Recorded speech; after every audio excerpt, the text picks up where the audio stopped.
अस्सलाम वालेकुम नाज़रीन, प्रोग्राम पाकिस्तान टुनाइट के साथ मैं हूँ आदिल निज़ामी। आज का दिन पाकिस्तानी सियासत में हलचल से भरपूर रहा। आज शहीद मोहतरमा बेनज़ीर भुट्टो साहिबा की 18वीं बरसी थी।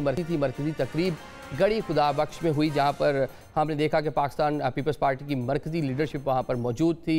सदर पाकिस्तान आसिफ अली ज़रदारी ने वहाँ पर खिताब किया। खिताब के मौका पर दो चीज़ें ऐसी थी जिस पर उन्होंने तनकीद की। एक तो उन्होंने भारतीय हुकूमत को तनकीद का निशाना बनाया। दूसरे नंबर पर पाकिस्तान में साबिक़ वज़ीर आज़म इमरान खान साहब का जो 4 साल दौरे हुकूमत था उस पर भी उन्होंने तनकीद की। क्या कहा उन्होंने, पहले ही आपको सुनवाते हैं। एक बेवकूफ आदमी ने 4.5 साल में सारी दुनिया से हमारे ताल्लुकात खराब करा दिए थे, पाकिस्तान की इकोनॉमी तबाह करा दी थी। अभी हमने आस्ते आस्ते सारी दुनिया से अपने ताल्लुकात दोबारा ठीक किए हैं। इन ताल्लुकात में हमारे साथ जनरल आसिम मुनीर साथ हैं। ये आपने सदर पाकिस्तान आसिफ अली ज़रदारी को सुना। एक बात तो वाज़ेह है कि अपोजिशन पार्टीज जो है वो मुत्तहिद हो ना हो, लेकिन जो हुकूमती इत्तेहाद है वो पाकिस्तान तहरीक इंसाफ को लेकर यक ज़ुबान दिखाई दे रहा है। दूसरी जानब हम देख रहे हैं सीएम लाहौर के दौरा पर हैं। दूसरा रोज़ था उनका, मुक़य्यद रहनुमाओं के घर गए हैं, मुलाकातें की हैं, साथ में वकला से मुलाकात की और साथ ही साथ उन्होंने शिकवे भी किए हैं जिस तरह से पंजाब हुकूमत की जानिब से उनको ट्रीट किया गया है, जिस तरह सड़कों पर मुख्तलिफ रास्तों पर रुकावटें डाली गई हैं और साथ में जिस तरह कल पंजाब असम्बली में जो कह लें कि मुअज़्ज़ज़ मेहमान सीएम की क़यादत पर डेलीगेशन गया था, जो उनके साथ पूरा वहाँ पर मामला पेश आया, उस पर क्या शिकवा किया और साथ में पंजाब हुकूमत को चैलेंज भी कर रहे हैं। क्या चैलेंज है ये भी आपके सामने रखते हैं। आज इस टाइम, अभी क्या टाइम है, 1:30 बज रहे हैं। कल इतवार का दिन है, 6 बजे मैं मीनार पाकिस्तान में जलसा अनाउंस करता हूं और ये अपने लिए ग्राउंड पसंद करें जिस ग्राउंड में ये जलसा करना चाह रहे हैं। तो हम देखते हैं कि कौन जो है ज्यादा लोग लेकर आएगा। कल का दिन अगर नजदीक है और इनको, क्योंकि इनके जहन भी पेंटियम 1 वाले हैं, ज्यादा काम नहीं करते, तो कल का दिन भी ले लें। अगले हफ्ते को ये अनाउंस करें मैं खैबर पख्तूनख्वा में इनके लिए स्टेज भी सजाऊंगा, ये खैबर पख्तूनख्वा में जलसा करें और मैं लाहौर में जलसा करूंगा। तो फिर देखते हैं कि इनके पास ज्यादा लोग आते हैं या हमारे पास। ये आपने सोहेल अफरीदी साहब को भी सुन लिया। अब इस पूरी सूरत हाल में जो पॉलिटिकल मामलात है किस जानिब बढ़ेंगे, प्रोग्राम के पहले हिस्से में ज़रा इस पर बात कर लेते हैं। जो मेहमान हमारे साथ मौजूद हैं उनका तारुफ कराता चलो। हमें ज्वाइन कर रहे हैं लाहौर स्टूडियो से, हमारे साथ मौजूद हैं उज़्मा कारदार साहिबा, रुकने पंजाब असम्बली हैं, और साथ साथ अज़हर सदीक साहब हमारे साथ मौजूद हैं, वीडियो लिंक पर रहनुमा हैं पाकिस्तान तहरीक इंसाफ के। बहुत शुक्रिया दोनों मौजूद मेहमानों का। उज़्मा साहब आपसे ज़रा बात का आगाज़ कर लेते हैं। सीएम हैं, एक सूबे के चीफ एग्जीक्यूटिव हैं, पंजाब के दौरा पर आए थे, एक अच्छे तरीके से उनको ट्रीट किया जा सकता था। आप लोग जो खुद ही कह लें कि मीडिया की शायद सुर्खियां बनवा दी। हमने देखा कि उस तरह से जिस तरह पाकिस्तान तहरीक इंसाफ कुछ भी जलसा जुलूस रैली करती थी, बहुत ज़्यादा लोग निकलते थे, उतने लोग नहीं थे, लेकिन ज़्यादा डिस्कस पंजाब हुकूमत का रवैया हो रहा है। जी बिस्मिल्लाहिर्रहमानिर्रहीम, बहुत शुक्रिया आपने मुझे इनवाइट किया। मेरे ख्याल में आपने वो हमारी इंफॉर्मेशन मिनिस्टर के और हमारे बाकी लोगों के शायद आपने वो पैगामात नहीं सुने। इनको बिल्कुल वेलकम किया गया था और इनको कहा गया था कि आप आ रहे हैं पंजाब में, मोस्ट वेलकम, आप आएँ, घूमें फिरें, देखें किस तरह से यहाँ पे पंजाब में तरक्की जो है वो हो रही है, सड़कें किस तरह से बनी हुई हैं, किस तरह से लोगों को अज़्मा बुखारी साहिबा जो वज़ीर इत्तलात पंजाब, जो उनके आप बयान का तज़किरा करें जिसमें मतलब एक सूबे के लोगों को जंगली भी कह दिया गया और साथ में सामों के लेकर थ्रेट भी कर दिया गया। वो आ रहे थे अपने लोगों को मिलने के लिए, तो पहले तो उनका जो बयान था वो भी मतलब इतना कोई काबिल तारीफ नहीं था कि एक सूबे का चीफ एग्जीक्यूटिव आ रहा है पंजाब में, आप उसको इस तरह से वेलकम कर रहे हैं। देखिए, हम लोग कल पंजाब असेंबली में मौजूद थे। आपने गालिबन वो वीडियो नहीं देखी जो मीना खान आफरीदी की आपने जो सोशल मीडिया पे आई है। इतना घटियापन तो मैंने कभी देखा नहीं। आपको इतना वेलकम किया गया है और आप उसी सूबे के चीफ मिनिस्टर पे कीचड़ उछालने की कोशिश कर रहे हैं और आप ऐसी जुबान इस्तेमाल कर रहे हैं जो कि केपी के जो गयूर अवाम है वो तो नहीं कर सकते। केपी के तो लोग जो हैं उनकी इज्जत उन्होंने मिट्टी में मिला दी है। वो जो हैं वो एक रीत रिवायत फॉलो करते हैं और उनको माँ बहन बेटी की इज्जत करनी आती है केपी वालों को। ये पता नहीं कौन सा यही तो वो शिकवा कर रहे हैं। पंजाब वाले बड़े मेहमान नवाज हैं, बड़े अच्छे से वेलकम करते हैं। लाहौर के खाबे, लाहौर की ब्यूटी, मतलब ये पंजाबी जो है बड़े मेहमान नवाज हैं, लेकिन वो चीज़ नज़र नहीं आई। वो भी यही कह रहे हैं कि मतलब नज़र नहीं आई पंजाब में वो चीज़ें जो हम सोच कर आए थे। जो शिकवे आप कर रही है, और ये जो आप जिस वीडियो का जिस मतलब है कि आप क्या चाहते हैं, नहीं कहना चाहिए था, आप क्या चाहते हैं कि बड़ा काबिल मुजम्मत अल्फाज थे, नहीं कहना चाहिए था मीना खान अफरीदी को, लेकिन जो कुछ हुआ फिर भी अब आप देखिए कि अगर आप सूबे के चीफ मिनिस्टर के मुतालिक इस तरह से बातें कर रहे हैं तो आप क्या एक्सपेक्ट करते हैं आगे से? मुझे ये तो इनको चाहिए कि फिल फॉर पब्लिकली ये माफी मांगे चीफ मिनिस्टर साहिबा से और कहें कि जी मुझसे मैं माजरत करता हूं, मुझसे ये अल्फाज जो है मुझे नहीं कहने चाहिए थे और मैं वापस लेता हूं उनको।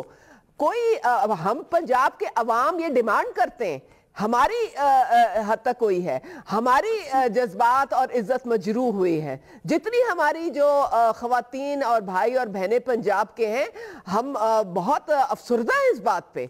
तो इनको तो पहले चाहिए कि ये अपोलोजाइज करें, हमने तो इनको वेलकम किया था, लेकिन ये तो कोई और ही जो है एजेंडे पे चल रहे हैं। ये तो आते साथ ही इन्होंने जो इंतशार फैलाया, जबरदस्ती जोर जबरदस्ती की, कभी कुछ कह रहे हैं कभी कुछ कह रहे हैं, तो ऐसे तो नहीं बात बनती ना। चलें ये अजहर भाई से इसका जवाब ले लेते हैं। वैसे जो मीना साहब ने जो अल्फाज इस्तेमाल किए सीएम पंजाब साहिबा के हवाले से, वो किसी भी सूरत जस्टिफाइड नहीं है। मतलब उनके साथ जो रवैया पंजाब हुकूमत या जो असम्बली की सिक्योरिटी जो रखा था वो भी काबिल मुज़म्मत है, लेकिन उनको ये अल्फाज बिल्कुल नहीं कहने चाहिए थे। अजहर भाई क्या रिस्पॉन्स करेंगे? एक तो ज़रा बता दें, वो आपसे मुतालबा कर रहे हैं कि फौरी तौर पर आप लोगों को माफ़ी मांगनी चाहिए कि सीएम पंजाब के बारे में जिस तरह के अल्फाज वहाँ पर इस्तेमाल हुए। बहुत शुक्रिया आदिल नामी साहब। वो मरियम सफदर का कोई नाम लिया उन्होंने, कोई हम क्यों एट्रीब्यूट कर रहे हैं? मैं तो हैरान हूं। ये कह रहे हैं, आप ये क्यों बताइए, यानी आप क्यों मान रहे हैं कि ये आपके बारे में अल्फाज थे? क्यों? आप तो खुद कंट्रोवर्सी जनरेट करना चाहते हैं। बिल्कुल मैं नहीं समझता कि वो मोहतरमा मरियम सफदर का अगर थे तो फिर जवाब आप लोगों ने देना, हमने नहीं देना। मैंने तो बड़ी गौर से सुना है। मैं मुजम्मत करता हूं इस तरह के अल्फाज होने नहीं चाहिए, लेकिन उसको एट्रीब्यूट कैसे कर लिया? यानी कहीं मैंने तो मरियम सफदर का नाम कहीं नहीं सुना, उसमें ना कोई जिक्र किया ना कोई तज़किरा हुआ। हाँ, आपके मीडिया ने वहां से लेकर पंजाब दाखिल होने से लेकर असेंबली हाल तक होने तक जुल्म, तशद्दुद, जितनी ज्यादती, धक्के, वो सारा कुछ एविडेंस रिकॉर्ड के ऊपर अवेलेबल है।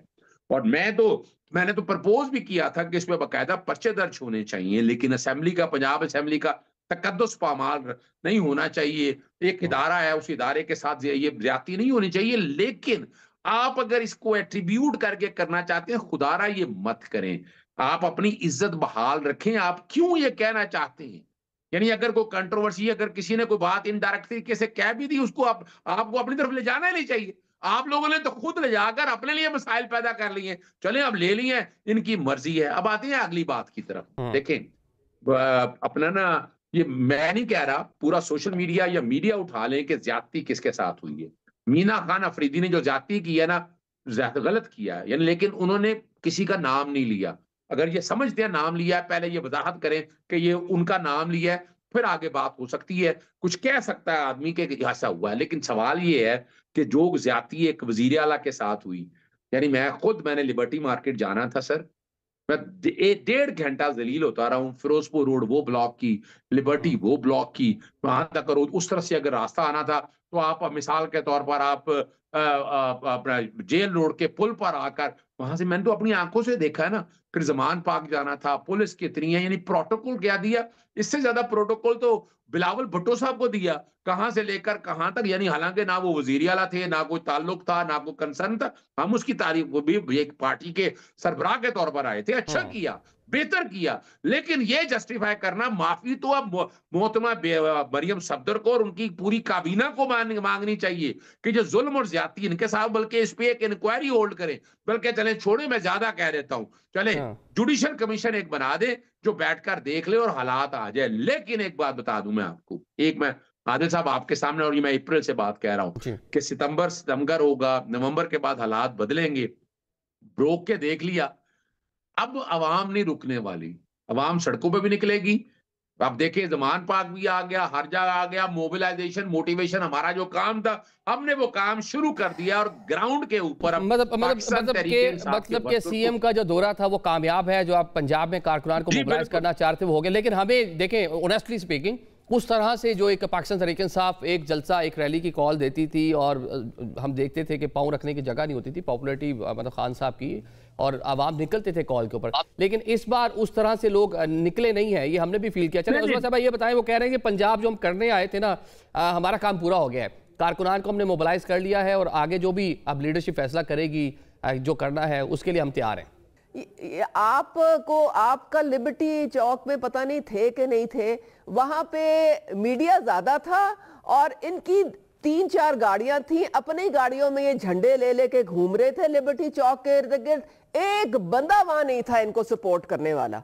पता नहीं ये कौन से बंदों की बात करते हैं, ये अब सोशल मीडिया लेकिन जब रस्ते बंद कर देंगे आप लोग, नहीं रस्ते बंद कर देंगे, वो सारी फुटेजेस हमने देखी है सोशल मीडिया जिसकी आप बात कर रही हैं, हमारे रिपोर्टर्स भी वहां से रिपोर्ट कर रहे थे कि आने जाने वाले रास्ते आप लोगों ने ब्लॉक कर दिए, मार्केट्स बंद करवा दी, लाइट्स ऑफ कर दी, तो फिर बंदे कहां से आएंगे? लोगों ने उन्हीं रास्तों से ही आना था, रास्ते सारे ब्लॉक कर दिए और कुछ लोगों को गिरफ्तार भी किया वहां से। कुछ भी बंद नहीं किया गया, इनकी गाड़ियां थी वहां पे, मीडिया था वहां पे, वो रास्ते खुले थे तो गए थे ना, वरना वो कैसे जाते वहां पे? ये सब ड्रामेबाजी है। अब सब लोगों को पता है कि मरियम नवाज साहिबा जो हैं किस तरीके से उनकी जिंदगियों में बेहतरी ला रही हैं, ये उनके काम से खौफजदा हैं, ये उनकी परफॉर्मेंस से खौफजदा हैं।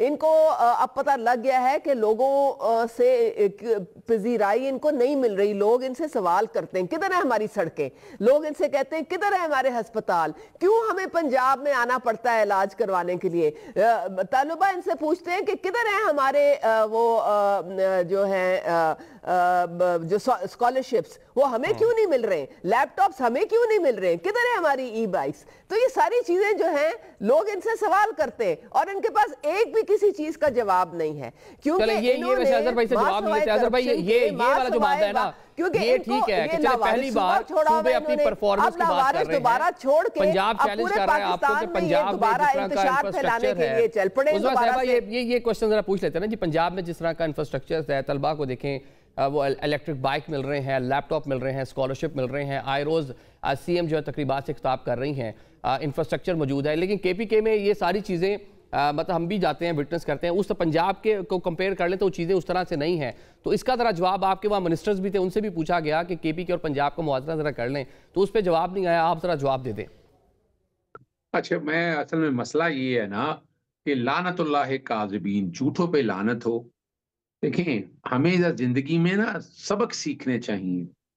मैं अभी चैलेंज कर रहा हूं, अभी 12 घंटे का टाइम दें, कल मीनारे पाकिस्तान में इजाजत दें, रास्ते सारे खुले रखें, कुरान मजीद पे कसम खाकर कहें, आपको अंदाजा हो जाएगा पूरी दुनिया कहां है, पता चल जाएगा पंजाब में, लाहौर के अंदर से ही, लाहौर की इनकी कलई खुल जाएगी। और जहां तक बात है ना, 4 करोड़ की आबादी में से 400-500 हज़ार 2000 को बाइकियां देकर, अच्छा वो भी बता दूं आपको, इलेक्ट्रिक बाइकी पे भाई हाई कोर्ट का वो हमारे दौर में इलेक्ट्रिक का सारा प्रोसेस शुरू हुआ था, तो उसको चीजों को इस तरह लाकर, अच्छा देखें, जो हम कर सके ये नहीं कर सके हमने भाई, सेहत कार्ड लोगों को कितना आ जाके देखे तो सही अस्पतालों के अंदर। ये इलेक्ट्रिक बाइक जो है, ये इलेक्ट्रिक बाइक जो है, ये उस्मान बुज़ार साहब ने देना चाह रहे थे, वो उन्होंने दे दिया। वो ये टोटल प्रोजेक्ट ही देखे ना, बुनियादी तौर पर हाई कोर्ट के अहकामाते में, हाई कोर्ट में पिटीशन मैं लेकर गया था ना कि इलेक्ट्रिक, हमारे यहाँ पेट्रोल के हवाले से जो हालात और वाकयात आ रहे हैं उनको बेहतर कैसे करना था। मुझे तो एक एक चीज याद है। और दूसरी जहां तक बताइएगा, देखिए जुल्म कितना है, लैपटॉप दे रहे हैं भाई, और भाई यहाँ फैक्ट्रियां लगाओ लैपटॉप की बजाय ये।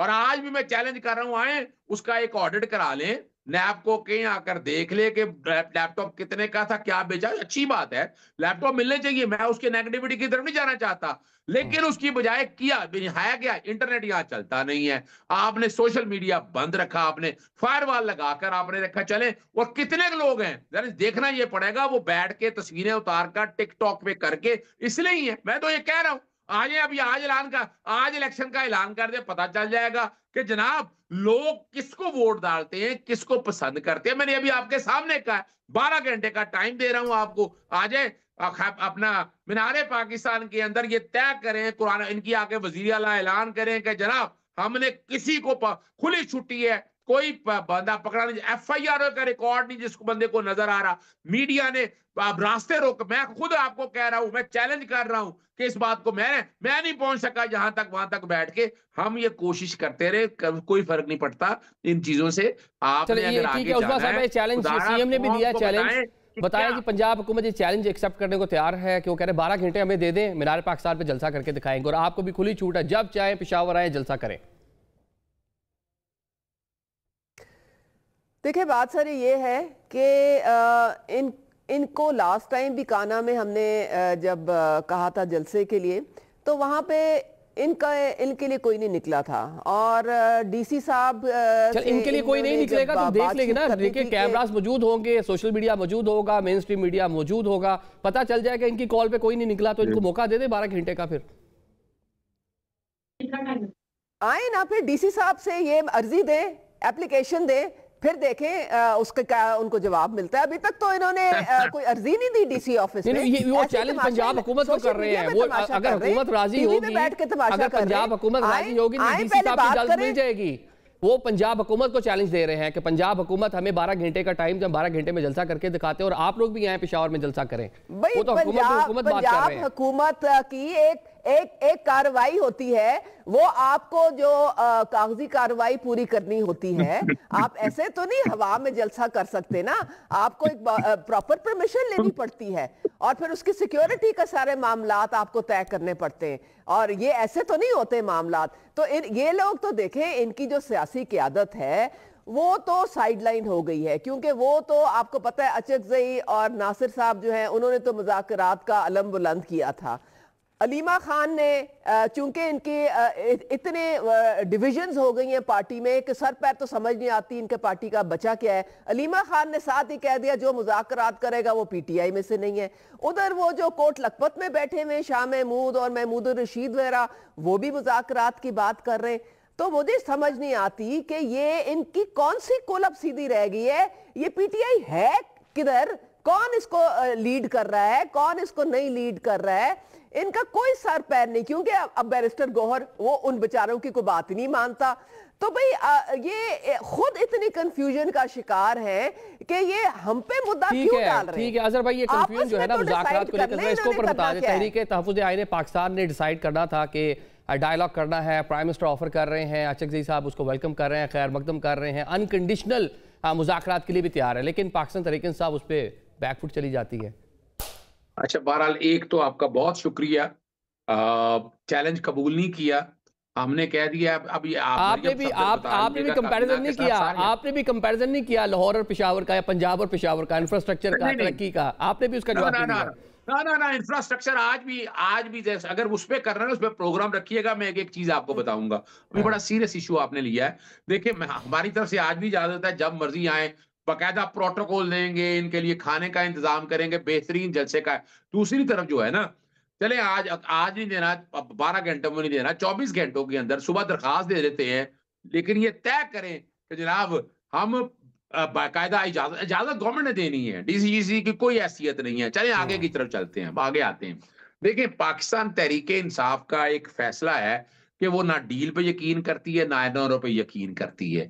डील और ढील जो है वो लेते हैं जो एस्टैब्लिशमेंट की पैदावार है, और नवाज शरीफ के बारे में हर एक को पता है कि रूहानी बाप किसको कहते थे और एनआरओ क्या करते थे। जो डीलें थी, डील करके के डील से करके मुल्क से बाहर है। 3 साल 3.5 साल यहाँ गुजार दिए ना, अब कुछ नहीं रह गया।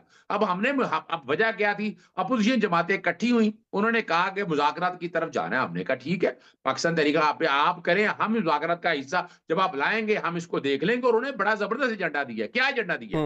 हमने आज 30 साल पहले मिसाके जमहूरियत किया था, हम उसी जगह पर खड़े हैं। अच्छा क्या उन्होंने कहा? उन्होंने कहा साफ शफाफ इलेक्शन, उन्होंने कहा इलेक्शन कमीशन बड़ा साफ सुथरा, बड़ा ईमानदार होना चाहिए, जमहूरियत की बहाली होनी चाहिए, अदलिया आजाद होनी चाहिए और सियासी इंजीनियरिंग नहीं होनी चाहिए। ये एजेंडा वो था जो मिसाल, और आज अब वहीं पर खड़े हैं आकर। ठीक है, लेकिन ये जो मुतालबात है ना आप लोगों के, इसके ऊपर तो हुकूमत का अगर मुज़ाकरात करती है तो इसका मतलब हुकूमत खुद घर जाए, तो फिर ही आप लोगों के मुतालबात पूरे हो सकते हैं। चलें अभी हम प्रोग्राम में एक ब्रेक की जानिब बढ़ेंगे और आप दोनों मौजूद मेहमानों का शुक्रिया अदा करेंगे। नाज़रीन, प्रोग्राम में ब्रेक के बाद हम डिस्कस करेंगे 2025 में कौन कौन से बड़े वाक़यात मुल्की सतह पर और आलमी सतह पर रूनुमा हुए और साल 2026 में क्या कुछ हो सकता है, ज़रा इस पर बात करेंगे।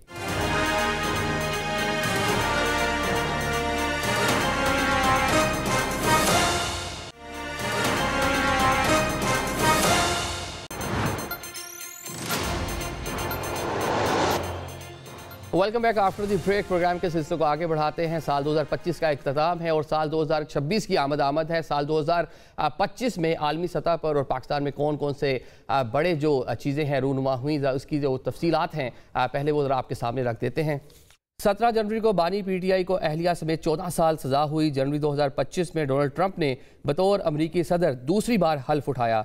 मार्च में स्टेट ऑफ यूनियन खिताब में ट्रंप ने दाइश के लीडर की गिरफ्तारी पर पाकिस्तान का शुक्रिया अदा किया।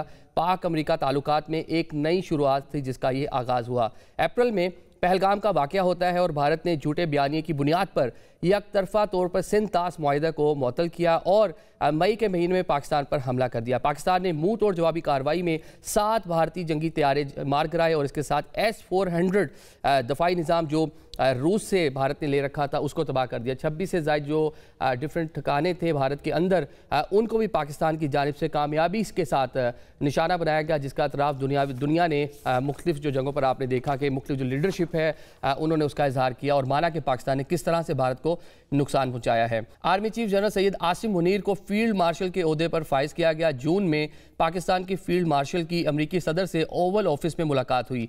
13 जून को इसराइल ने ईरान पर हमला कर दिया और 22 जून को अमेरिका ने इसराइल के बाद ईरान की एटमी तंसीबात जो हैं उन पर हमला किया और अमेरिका की जानिब से जो एटमी तंसीबात जो नेतन्स में मौजूद थी और दीगर जो मुकाम थे उनको निशाना बनाया गया। जून से सितंबर तक पाकिस्तान में शदीद बारिशों की वजह से सैलाब और कुदरती आफात आईं।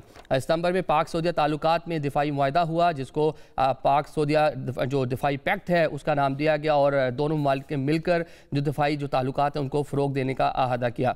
सितंबर में ही सदर ट्रंप के साथ वज़ीर आज़म पाकिस्तान और फील्ड मार्शल ने अमेरिका में मुलाकात की। सितंबर के आखिर में गजा जंगबंदी और अमन मुआहिदा तय पाया। अक्टूबर में वज़ीर आला अली अमीन गंडापुर के इस्तीफ़े के बाद सुहेल आफरीदी सूबा खैबर पख्तूनख्वा के नए वज़ीर आला बने। अक्टूबर में पाकिस्तान ने अफगान सरजमीन पर TTP के खिलाफ कार्रवाई की और पाक अफगान बॉर्डर पर झड़पें हुई, जिसके बाद से दोनों ममालिक के दरमियान जो ताल्लुकात हैं वो एक तरह से टेंस हैं। ट्रेड भी ताहाल बंद है। पाकिस्तान का जो मुतालबा है अफगान अबूरी रजीम से कि TTP के जो वहाँ पर जो हाइड आउट्स हैं उनके खिलाफ जो फौरी तौर पर जो है वो कार्रवाई की जाए और पाकिस्तान मुखालिफ जो वहाँ से एक्टिविटीज़ होती हैं उसको रोका जाए। नवंबर में 27वीं आईनी तरमीम मंजूर हुई। पहली वफाकी आईनी अदालत और चीफ ऑफ डिफेंस फोर्सेस का ओहदा तख्लीक किया गया। 11 दिसंबर 2025 साबिक DG ISI फैज़ हमीद को 14 साल सजा हुई। 20 दिसंबर 2025 बानी PTI इमरान खान और अहलिया को तोशाखाना 2 केस में 17 साल मजमूई तौर पर दोनों को सजाएं सुनाई गई और साथ साथ जुर्माने भी किए गए। 19 साल बाद पाकिस्तान में एक बड़ी निष्कारी का अमल देखने को मिला। 23 दिसंबर को Pakistan international airline national flag carrier उसकी निष्कारी की गई और 135 बिलियन रुपए के अंदर जो PIA है उसको बेच दिया गया। ये तो हमने देखा कि साल 2025 में कौन कौन से बड़े वाक़यात रूनुमा हुए। अब साल 2026 में पाकिस्तान में दुनिया भर में क्या कुछ हो सकता है, ज़रा इस पर बात कर लेते हैं। नाज़रीन, साल 2025 कैसा गुजरा ये तो हमने आपको बता दिया। साल 2026 कैसा होगा आज इस पर बात कर लेते हैं। जो मेहमान हमारे साथ मौजूद हैं उनका तारुफ कराते हैं। चलो हम ज्वाइन कर रहे हैं रुकन कौमी असम्बली शेर अफजल मरवत साहब। पॉलिटिकल प्रेडिक्शंस करते रहते हैं, सियासी अमूर पर गहरी नज़र रखते हैं और साथ हमारे साथ मौजूद है सामिया खान साहिबा। आप माहिर इल्म नजूम हैं और ख़ासी आपकी जो प्रेडिक्शंस हैं वो पिछले साल के हम देख रहे थे वो सारी की सारी सच जो हैं वो साबित हुई हैं। आप दोनों मेहमानों का शुक्रिया अदा करेंगे। इस साल ज़रा बात कर लेते हैं बानी PTI क्योंकि पाकिस्तानी सियासत हम देख रहे हैं कि उनके गिर्द फ़िलहाल घूमती हुई नज़र आ रही है। तो अडियाला में वो मौजूद है, कब तक बाहर आएंगे, क्या उनके और उनकी सियासी जमात के हवाले से चीज़ें होंगी। लेकिन सामिया साहबा ने जो लास्ट प्रेडिक्शन की थी ना उनके बारे में, पहले वो आपको सुनवाते हैं, फिर उन्हीं से पूछे साल 2026 में उनके लिए चीज़ें कैसे होती उनको दिखाई देती हैं। बानी PTI के हवाले से बताएं, 2024 खासा मुश्किल रहा उन पर, उनकी पार्टी पर। 2025 उनके लिए कैसा होगा, ख़ुसूसन वो जेल से बाहर आ जाएंगे? 12 जनवरी 2025 और 10 फरवरी 2025 में बानी PTI को रिलीफ देने की बिल्कुल कोशिश करेगा क्योंकि वो सितारे वहाँ से एग्जिट लेने जा रहे हैं जिन्होंने उनको जकड़ा हुआ था। तो किस्मत की सख्ती का वो शिकार हुए थे, अब वही किस्मत उन्हें रिलीफ देने जा रही है। तो मैं उनसे कहूँगी कि वाइजली चलिए, उनके जो लीडरान हैं, उनकी जो पार्टी कायदीन हैं, ताकि जो है ये ना हो, क्योंकि अगर ये वक्त आपने गंवा दिया तो फिर जो मई से शुरू होने वाला वक्त है वो फिर लंबी गुमनामी क्रिएट करता है। तो बड़ा मोहतात चलना पड़ेगा। ये आपने सुन लिया, ये साल 2025 उनके लिए कैसा होगा ये सामिया साहब ने हमें बताया था, और एज इट इज़ वो सूरत हाल वैसी रही, बल्कि उन्होंने बताया था कि मई के बाद बानी पीटीआई के लिए मुश्किलात जो हैं वो खासी बढ़ सकती हैं। और यहाँ आपने देखा कि पाकिस्तान में जो मई के बाद पूरी चीज़ें हुई, ख़ुसूसन इस रीजन में और मार के हक के बाद, तो उसके बाद जो पाकिस्तानी सियासत थी वो उस तरह से रही नहीं, और बहुत सारी चीज़ें पाकिस्तान की चेंज होगी। इंटरनेशनल लेवल पर पाकिस्तान की जो स्टैंडिंग थी वही बिल्कुल बदल के रहेगी। तो सामिया साहब, साल 2026 में बानी पीटीआई के लिए क्या कुछ होता नज़र आता है आपको? आपको, आपके सुनने वालों को अल्लाह करे कि जो 2026 है वो अल्लाह की रहमत बरकत से सचमुच ही एक तो ट्रांसफॉर्मेशन का साल है, नई तब्दीलियों का साल है, पॉजिटिव तब्दीलियों का साल है, और अल्लाह करे कि ऐसा ही हो। अब 16 फरवरी 2026 से जो टाइम शुरू होता है, एक तो मैं कह दूं कि वो बाहर आ जाएंगे, रेवोल्यूशन हो जाएगा, या वो आके क़यादत संभाल लेंगे, अल्लाह करे ऐसा हो। लेकिन सितारे की ज़ुबान में ऐसी कोई मुझे चीज़ नज़र नहीं आती कि वो आएंगे और आते साथ ही वो किंग बन के बैठ जाएंगे। मुश्किलात हैं। मैं तो इसीलिए कहती थी जो टाइम इज़्ज़त से उनको रिलीफ दे सकता था सितारा, इन्होंने उस टाइम को गंवाया, मेरे पे इल्ज़ाम तराशी कर दी। बल्कि मुझे तो लगता था इनके अपने लीडरान इंटरेस्टेड नहीं है उनको बाहर लेके आने के लिए। तो जो है आगे 16 फरवरी 2026 से शुरू होने वाला टाइम फिर से जो है उनको एक पहले मैं आइसोलेशन का वर्ड यूज़ किया था 2023 में, अब मैं कहती हूँ गुमनामी के फेज़ में जाना शुरू हो जाएंगे। अगर 31 जनवरी तक भी ये लोग फ्लेक्सिबिलिटी शो नहीं करते तो फिर आगे सर मुश्किलात में इजाफा होगा। साहब से पूछते हैं, मर साहब, एक तो वो बता रही हैं मैडम जो है लास्ट ईयर की प्रेडिक्शन आपने सुन ली, वो एज इट इज़ पूरी होती हमें नजर आई है। वो कहने की लंबी गुमनामी है। डेफिनेटली आप पाकिस्तान तहरीक-ए-इंसाफ का हिस्सा रहे हैं, बानी के करीब रहे हैं, आपको सुनकर अच्छा नहीं लगेगा, आप उनके लिए स्ट्रगल करते रहे हैं उनको बाहर लेकर आने के लिए, लेकिन साथ वो ये भी फरमा रही हैं कि जो बाहर क़यादत मौजूद है वो उनके लिए रिलीफ ना पैदा कर सकती है ना करना चाहती है। जिस तरह 2025 गुजरा है, 2026 भी इब्तदाई महीने अगर इसी सिमत और डायरेक्शन पे पार्टी सियासत करती रही तो मेरा ख्याल नहीं है कि कोई खातिर खां नताइज निकलेंगे, बल्कि हर गुजरते दिन के साथ पाकिस्तान तहरीक इंसाफ के मामलात मजीद गंभीर होते जा रहे हैं। फिर 2025 में हमने ये भी देखा कि पाकिस्तान तहरीक इंसाफ सुकड़ती चली गई, कमज़ोर होती चली गई, इख्तलाफात शिद्दत इख्तियार कर गए, केपी में हुकूमत की तब्दीली हो गई, और शायद उम्मीद तो यही थी खान साहब की कि इस तब्दीली से जो है कोई बेहतरी उनके लिए आएगी, और अभी भी ये कोशिशें और उम्मीदें वाबस्ता हैं जो नए वज़ीर आला साहब है। लेकिन जो अवामी रद्द अमल सामने आ रहा है मुल्क भर में और बिलखसूस केपी में, मैं पूरी ईमानदारी से कह रहा हूँ कि जो जलसे पीटीआई के नाम पे या खान के लिए हुआ करते थे, और जितनी वसी वो जमे गफीर जो हैं वो जमा हुआ करता था, वो भी सुकड़ता जा रहा है। सामिया साहब ये बता रहे, जल्दी से बताइएगा कि एक यहाँ पर बात होती है पाकिस्तान तहरीक इंसाफ के हवाले से कि माइनस बानी पीटीआई कोई और चेहरा आए, पाकिस्तान तहरीक इंसाफ की क़यादत करे और बतौर पार्टी उसके मामलात को देखे। क्या ये पॉसिबल है कि बानी पीटीआई के अलावा कोई लीडरशिप आगे आ सके? क्या फोर्सी कर रही हैं आप? जाहिर है इस पार्टी का पॉपुलर पार्टी है, वजूद ख़त्म नहीं होगा, लेकिन ये ज़रूर है कि चेहरों की तब्दीली ज़रूर हो सकती है। ये मतलब माइनस बानी पीटीआई इमरान खान हो सकता है पाकिस्तान तहरीक इंसाफ में? बिल्कुल हो सकता है, क्योंकि ये साल 2026 में होता नजर आता है आपको, 27 में होता नजर आता है, कब तक वैसे क्या प्रेडिक्ट करेंगे? 2020 विदिन 2026। ओके, बानी पीटीआई नहीं होंगे मतलब फेस के तौर पर पाकिस्तान तहरीक इंसाफ के? मुझे जो नज़र आता है 2026 में, क्योंकि खान साहब के लिए तो भी देखिए मुश्किलात अपने लिए मैं तो यही कहूँगी कि खुद ही बढ़ा ली हैं कि ज़िंदगी ने मौके दिए, चांसेस दिए, गवाते ही चले गए, और जो है सियासत नाम ही फ्लेक्सिबिलिटी का है, तो जो है लेकिन अब ऐसा इसका इम्कान, और ये भी बहुत इम्कान है कि उनकी अपनी फैमिली में से ही कोई क़यादत करे। अच्छा, मतलब कि उनकी फैमिली से जो एक बात होती है जिस पर स्पेकुलेशंस ही हम तो डिस्कस करेंगे उसको, कि शायद जो लाहौर में मुक़य्यद जो लीडरशिप है, शाह महमूद साहब का नाम आता है कि शायद उनको लीडरशिप मिल जाए पार्टी की, ये मुमकिन है कि उनकी फैमिली में से कोई आएगा? क्या लगता है आपको? मुझे ज़्यादा वैसे इम्कान उनकी फैमिली में से लगता है कि या उनकी फैमिली में से जो है मुझे नहीं लगता कि क्योंकि मैं उनके जायचे से भी वाकिफ़ हूँ, तो मुझे उनका इतना पोटेंशियल नहीं नज़र आ रहा कि वो क़यादत संभालें या करें। अच्छा, तो आपका डेफिनेट इशारा तो अलीमा खान साहिबा की जानिब ही होगा, क्योंकि अभी तो मामला तो नहीं के हाथ में है सारे, मतलब होगा उनकी फैमिली में से ही कोई हो सकता है सर। ठीक है। मरो साहब, जो कहा जा रहा था कि शाह महमूद साहब आएंगे, जो मुक़य्यद लोग हैं, लाहौर में लीडरशिप है, शायद ये आकर पार्टी की लीडरशिप संभाले और पार्टी को रीऑर्गेनाइज करे और मामलात को कूल डाउन करे और बतौर सियासी जमात एक्ट करते हुए चीज़ों को आगे लेके चले, लेकिन वो बता रहे हैं कि फैमिली में से कोई आ सकता है। तो आप क्या देख रहे हैं, मुमकिन है कि पाकिस्तान तहरीक इंसाफ की लीडरशिप कोई नया चेहरा सामने और पार्टी को लीड करे? अच्छा, आपके सवाल के जवाब में मैं पहले से एडवांस माजरत कर लेता हूँ मोहतरमा से कि मेरी जो सियासी सोच है उसके मुताबिक मुझे ऐसा होता हुआ नजर नहीं आ रहा है।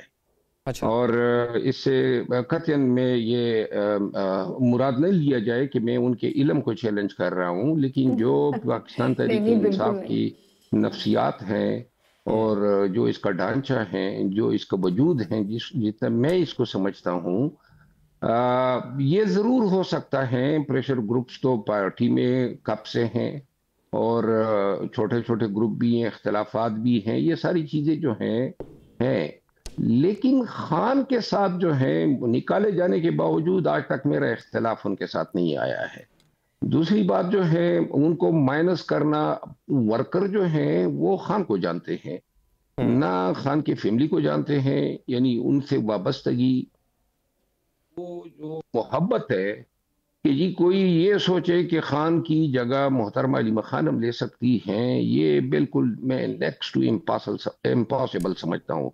ठीक है, मतलब तरजीहात बदल रहे थे कि गैर यकीनी की लीडरशिप के हवाले से सूरत हाल आप बता रहे हैं, माजी में भी रही और आप भी उसका ही शिकार है। चलें, और साथ पाकिस्तानी सियासत की अगर हम बात कर लेना, एक अदना से सहाफत के तालिब इल्म की हैसियत से माइनस सियासतदान कभी माइनस नहीं होता, वो तो माइनस करने की माजी में भी कोशिश होती रही है। पाकिस्तान में बहुत सारी शख्सियात जब पाकिस्तान से एग्जाइल में गई तो कहा गया फलाना माइनस होगा, माइनस कभी सियासतदान नहीं होता। एक वाज़े मिसाल आपको इसकी, ये हमारे हमसाया मुल्क, पासी मुल्क है हमारे, साहब हमारा हिस्सा है बांग्लादेश। 17 साल बाद तारिक रहमान वहाँ पर आ रहे हैं और वो इलेक्शन में हिस्सा भी ले रहे हैं, खालिदा ज़िया साहबा के साहबजादे हैं। चलें, सामे साहबा, आपकी एक प्रेडिक्शन थी मुसल्लह अफवाज के हवाले से और पाकिस्तान की जो सिक्योरिटी मामलात हैं उसके हवाले से, वो प्रेडिक्शन क्या थी? पहले वो आपके सामने रखते हैं जो आपने लास्ट ईयर दी थी और फिर उसके ऊपर बात करते हैं। थोड़ा ये जो ख़तरात हैं अंदरूनी और बैरूनी दोनों तरफ से ख़तरात हैं, और स्पेशली जो हमारे अस्करी इदारों हैं उन पे बहुत ज़्यादा चैलेंजेस उनके लिए आ सकते हैं। लेकिन क्योंकि मुझे साथ ही आगे रोशनी नज़र आती है, तो मुझे बड़ी एक अल्लाह के हुक्म से मेरे दिल को तसल्ली है कि हम इस मरहले से भी सुरखुरू होकर निकल जाएंगे अल्लाह के फजल से इंशाअल्लाह। ये जी आपकी प्रेडिक्शन है, आप बता रही हैं कि कौन से मामला हो सकते हैं। अप्रैल में पहलगाम, उसके बाद फॉल्स फ्लैग ऑपरेशन, और फिर हमने देखा मार के हक, पाकिस्तान ने जिस तरह जवाब दिया, आलमी सतह पर पाकिस्तान की स्टैंडिंग ही बदल गई, हालात बदल गए, मामलात बदल गए, वाक़यात बदल, सब कुछ मतलब चेंज करके रख दिया अफवाज पाकिस्तान ने।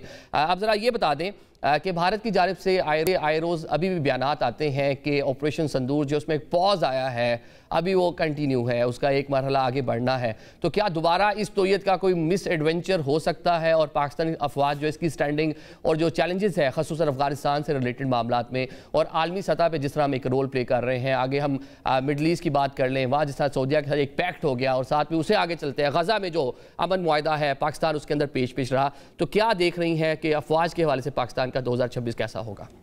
1 मई 2025 से, क्योंकि आपको याद होगा जब मैं ये बातें कहती थी कि पाकिस्तान का नाम मकाम 2025 के सेकंड हाफ से होगा, वो टाइम आएगा कि आपको अपने ग्रीन पासपोर्ट पे फ़ख्र होगा, वो टाइम आएगा कि आपको लगेगा खोया हुआ मकाम पाकिस्तान को मिलेगा, क्योंकि पाकिस्तान अपने हिस्से की सख्ती को काट चुका हुआ है।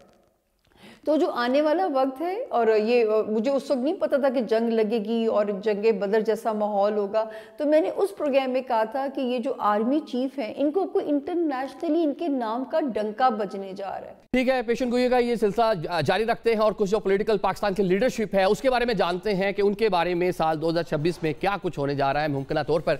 उससे पहले एक ब्रेक लेते हैं।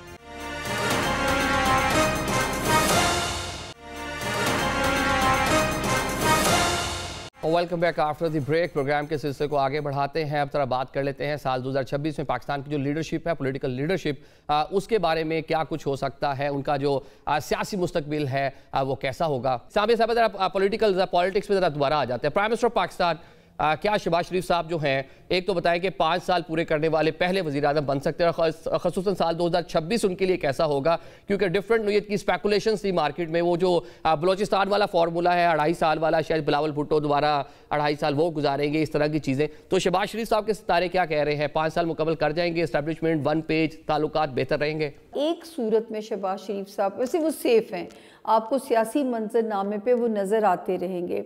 एक मेरी पेशगोई रास्ते में है निज़ाम की तब्दीली। 2026 बहुत इशारा देता है सियासी निज़ाम की तब्दीली की तरफ। उस निज़ाम का क्या नाम होगा बाखुदा ये मैं नहीं जानती। किस तरह की तब्दीली आप देखती है, क्या फोर्सी कर रही है, मतलब क्या प्रेडिक्शन है आपकी, किस तरह की तब्दीली हो सकती है? कोई नया सेटअप आ सकता है, क्या हो सकता है, कौन सा मॉडल हो सकता है? पहले तो बांग्लादेश मॉडल की हम बात करते थे मासिम, इस बार कौन सा मॉडल हो सकता है? अभी भी उसका खतरा मौजूद है, क्योंकि जो मिड फरवरी से सेट्रन नई पोजीशन लेने जा रहा है। मैं एक बार बार सियासतदानों को कह रही हूँ, अगर अब भी हमने अपने रवैये ना बदले, ठीक है ना, मुल्क के लिए नहीं सोचा, वतन परस्ती ना की, अपनी ज़ातों के हिसार से ना निकले, तो ये इसका इम्कान रूल आउट नहीं किया जा सकता कि सियासतदानों की जो है ना वो फिर एक आखिरी वो होगा ये सिस्टम। उसके बाद अगर इस मुल्क में सिस्टम तब्दील हुआ 2026 में, फिर आप भूल जाइएगा डेमोक्रेसी को ज़िंदगी में। ठीक है मरो साहब, ये तो बता रही है कि निज़ाम की तब्दीली, कुछ नया सेटअप, ये इस तरफ भी मामला जा सकते हैं साल 2026 में। जिस तरह पाकिस्तान में ये 3 साल के अगर डेवलपमेंट्स को आप देख लें, और जितनी सूरत के साथ सियासत जो है तब्दील हुई है और एस्टेब्लिशमेंट का रसूख बढ़ा है, तो मैं मोहतरमा की इस पेशन गोई को रद्द नहीं कर सकता हूँ। और दिल के किसी खाने में ये खदशात हैं कि कोई ऐसा निज़ाम भी हो सकता है। लेकिन मैं एक बात अर्ज करूं, सवाल आपने मियां शहबाज शरीफ साहब का पूछा था, वक्ती तौर पर तो एम्बिशंस का पता नहीं होता है, लेकिन अगर मौजूदा वक्त में कोई एक शख्स जो है सबसे ज्यादा एस्टेब्लिशमेंट को जो है वो सूट करता है, वो फिर मियां शहबाज शरीफ साहब ही है। मौजूदा वक्त में उसका मुतबादिल मुझे कोई बेहतर मुतबादिल नजर नहीं आ रहा है। लेकिन जो प्रेडिक्शन है वो ये है कि जो इस तरह का जो सिस्टम चल रहा है उसमें तो डेफिनेटली आपने कह दिया कि शहबाज शरीफ साहब सबसे प्यारे हैं, सबसे फेवरेट हैं, हो सकते हैं। वो कहते हैं सिस्टम ही अगर तब्दील हो जाता है तो फिर क्या होगा? फिर तो मैं आपको अर्ज करूं ना, सिस्टम को अगर तब्दील होना है तो पहले भी तब्दील हुआ है, और इसमें सियासतदानों की गलतियां या कसूर जो हैं ज़रूरी नहीं है। माजी हमारे सामने बहुत सारी मिसाल रखते हैं, और अल्लाह न करे कि जमहूरियत जो डिरेल हो। चलें साबिर साहब, रैपिड फायर है, बहुत सारी शख्सियात हमारे पास है, इनके बारे में कुछ अपनी जो है अपने इल्म के मुताबिक हमें बताएं कि उनके हवाले से साल 2026 कैसा होगा। एक तो मियाँ साहब के हवाले से बता दें, बड़े मियाँ साहब नवाज शरीफ साहब जो हैं, उनकी सियासत को कैसे देख रही हैं साल 2026 में? मैं ये नहीं देखती आदिल कि वो लाइमलाइट में आएंगे, लेकिन बहैसियत अपने लीडर के उसमें जो है अपनी पार्टी को वही बिहाइंड द स्क्रीन ही now he will be the star maker role, उनका अब स्टार मेकर वाला रोल ही रहेगा। ठीक है, और मरियम नवाज साहिबा का बता दें, सीएम पंजाब है, मरियम नवाज साहिबा कैंडिडेट भी हैं। अभी भी 11 मार्च तक उनको ज़रा सेफ प्ले करना है, 2026 11 मार्च तक, और अगर वो कर जाती हैं तो फिर एक बूम टाइम आएगा उनके लिए, जो होगा 11 मार्च से लेके जो है 30 जून तक, जिसमें उनको इंटरनेशनली जो है वो भी पजीराई उनको भी मिल सकती है। अच्छा चलें, ये बता दें जरदारी साहब और बिलावल साहब का बताएं हमें खसूसन के वो प्राइम मिनिस्टर बनते आपको नजर आते हैं? क्योंकि वो 2.5 साल वाली जिस तरह मैंने शुरू में बात कर दी थी कि उसका भी था, स्पेकुलेशंस थी मार्केट में, डिफरेंट किस्म की बातें हो रही थी कि हो सकता है कि प्राइम मिनिस्टर बन जाए, 2.5 साल का जो फार्मूला था। और सेकंड, उनकी शादी आपको कब तक होती नजर आती है? इस साल जो है, नहीं पिछले साल में जून तक इम्कान था कि उनकी कोई शादी की अनाउंसमेंट हो जाती, उनको कोई, लेकिन उनका मैरिज हाउस सर अच्छा नहीं है। अब बेहतर है, शादी को हर मसले का हल नहीं है। ठीक है, उनकी सियासत भी जरा बता दें। प्राइम मिनिस्टर बनते नजर आते हैं आपको? कब तक बनते नजर आते हैं? देखिए, मुझे नहीं लगता बिलावल लंबा सस्टेन करेंगे। उस फैमिली से जिस दिन आसिफा भुट्टो जरदारी साहिबा ने बाकायदा कदम रख दिया तो आपको बेनज़ीर साहिबा की कमी ख़त्म हो जाएगी, उनका रेप्लिका उस बच्ची में नज़र आएगा आपको, और वो आएंगी सियासत में अमली तौर पे बड़ी सॉलिड पोजीशन के साथ।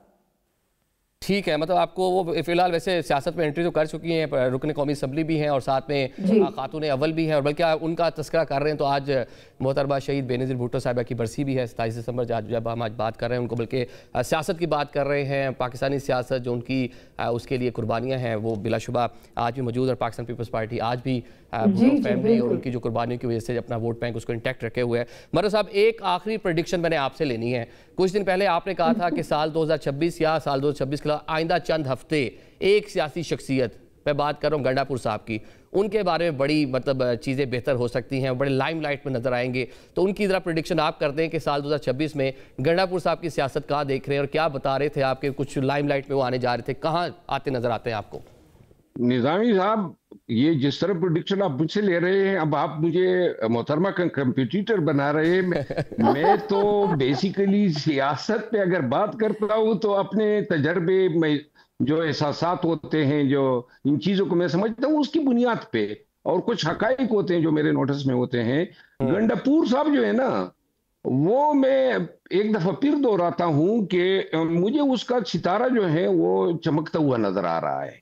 अच्छा। और अनकरीब मेरा ख्याल है कि वो सियासत में जलवागर भी होंगे बड़े खरोफर के साथ। इस निज़ाम के बलबूते पे जिस तरीके से सियासी बसात पे ये शतरंज जो है बिछाई गई है, इसमें मुझे जो है मोहतरमा मरियम नवाज साहिबा जो है उसका इधर इस्लामाबाद में आना जो है नजर आ रहा है। और ये चालें जितनी भी चली गई हैं बिलखसूस गुज़िश्ता 1.5 माह के अंदर, वो सारी जो है इसके लिए राह हमवार करना था। बाकी बिलावल भुट्टो जरदारी साहब जो है उसका वलीमा जो है, वो वलीमा के चावल जो है वो मेरे ख्याल में 2026 में हम सबको खाने चाहिए, और अल्लाह गरी के रहमत करे शहीद। बिल्कुल बिल्कुल बिल्कुल, आपने ठीक फरमाया, उनके लिए वेल विशेस हैं। चलें आखिर में सिर्फ ये बता दें कि आप गंडापुर साहब के बारे में उनका सियासी सितारा आप देख रहे हैं कि वो चमकता नजर आता है, वो पाकिस्तान तहरीक इंसाफ में चमकता नजर आ रहा है, किस पोजीशन पे चमकता नजर आ रहा है, और साथ में जिस ओहदे से उनको हटाया गया था CM KP के, वहाँ जो नए आने वाले साहब हैं वो ठीक काम कर रहे हैं, वो चल पाएंगे कि वहाँ भी कुछ तब्दीली आपको आती नजर आती है? जल्दी से बता दें, मैं शो क्लोज करना है। आने वाले 3 माह उस पर या तो बहुत भारी पड़ेंगे, ये जनवरी से लेकर मार्च तक, क्योंकि एहतजाज जो है वो अब रेड लाइन हो गई है, और या एहतजाज दोनों अतराफ से, यानी हुकूमत एस्टेब्लिशमेंट भी इसको रेड लाइन समझेगी और PTI का वर्कर भी रेड लाइन समझेगा, तो ये इस महमसे के शिकार जरूर होंगे, और उसको जो मुश्किलात पेश आनी एहतजाज या सियासत में वो अली अमीन खान के मुकाबले में ज्यादा होंगी। ठीक है जी, शेर मरो साहब आपका भी शुक्रिया अदा करेंगे हम, और साबिया साहब आपका भी शुक्रिया अदा करेंगे। नाज़रीन, साल 9 जो है उसका आगाज़ होने जा रहा है, साल 2025 जो उसका इख्तिताम है। इस दुआ के साथ आज हम इस प्रोग्राम को अपने क्लोज करेंगे कि आने वाला साल पाकिस्तान के लिए, पाकिस्तान में प्रॉस्पेरिटी के लिए, स्टेबिलिटी के लिए, पॉलिटिकल स्टेबिलिटी के लिए अच्छा हो, पाकिस्तान की इकॉनमी जो है वो ग्रो करे, और जो एक मौका पाकिस्तान को मिला है मार के हक के बाद, एक पाकिस्तान की जो स्टैंडिंग आलमी सतह पर जो बेहतर हुई है, तब्दील हुई है, तो अल्लाह करे कि हम उससे मज़ीद फ़ायदा भी उठाएँ। आज के प्रोग्राम से हमें इजाज़त दीजिए। अल्लाह।